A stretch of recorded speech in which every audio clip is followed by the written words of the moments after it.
Not only did the parliamentary budget officer testify that the majority of households will pay more in carbon taxes than they will get back in rebates, there is a table showing that every single province in which this tax applies, the middle-class families pay vastly more than they get back, and Canadians know it, because under this Prime Minister, they've seen their food, their fuel, their homes, their heating go through the roof. But why don't we just end the debate and let Canadians decide and have a carbon tax election? The Parliamentary Budget Officer clearly spelled out that 8 out of 10 Canadian families in areas where the price on pollution applies get more money back every year than they pay in the price on pollution.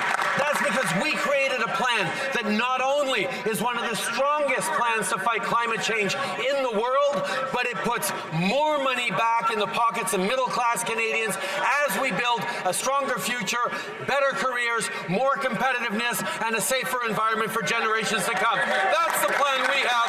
That's not what they're doing. The $60 million Arrive scam is just the tip of the iceberg.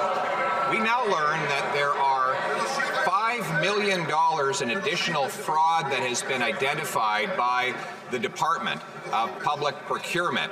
And this is out of the $21 billion the Prime Minister is now spending on outside consultants, a 100% increase, and fully with the support of the NDP. Can the Prime Minister tell us how much of this $21 billion is fraud? The situation is obviously unacceptable, which is why authorities are looking into this procurement process. Anyone who took advantage of our COVID response to save Canadian lives should face consequence. All federal contracts with these companies have been suspended as the investigation continues. But everyone in this House noticed how quickly he pivoted from a question on Ukraine. The reality is, Mr. Speaker, his members are ashamed of him for forcing him to vote against Ukrainian Canadians, to vote against Ukraine, to vote against support that the Ukrainian president was asking for. Prime Minister demonstrates once again he is a fake and he is a phony, because he's a fake and The Honourable Leader of the Opposition is a very experienced member of Parliament, and I know that he would understand that that kind of a statement that directed to an individual would not be considered parliamentary. So I'll ask the honourable member to continue with this question. The Prime Minister is a fake and a phony on this issue, just like on everything else. He sends... Eric? The honourable member, again, is a very experienced member, and he knows that when the Speaker asks him to chastise us a little bit for the use of language which is not considered parliamentary, I'd ask him please to rephrase, with all those comments, rephrase the question without using those words. Mr. Speaker, this is a Prime Minister who authorized the export of gas turbines to pump gas from Putin's economy into Europe to fund the war. He's someone who signed on to allow Russian detonators to blow up Ukrainians on the battlefield, and he's a pro-Russia energy policy to fund the Russian economy. We'll take no less. That is pretty weak sauce from the Leader of the Opposition. The reality is, President Zelensky... I see that the opposition House Leader is asking members to be calm. I'm going to ask all House Leaders to please ask all of your members from all sides to be calm.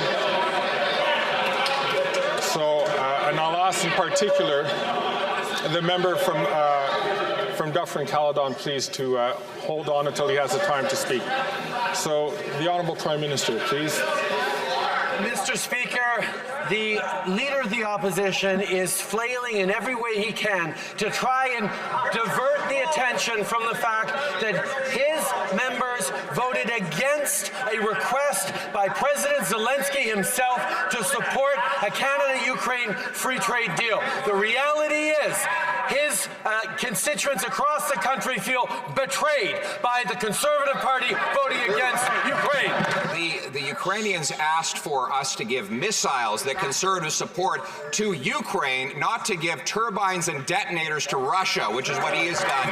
He has failed Ukrainians abroad, and he's failed Canadians at home. Canadians are good and decent people. They don't have to live this way. They do not have to give up the things they used to take for granted, like affordable food and homes, all for the incompetence and ego of one man. He is not worth the cost or the corruption. Will he call a carbon tax election so Canadians can decide?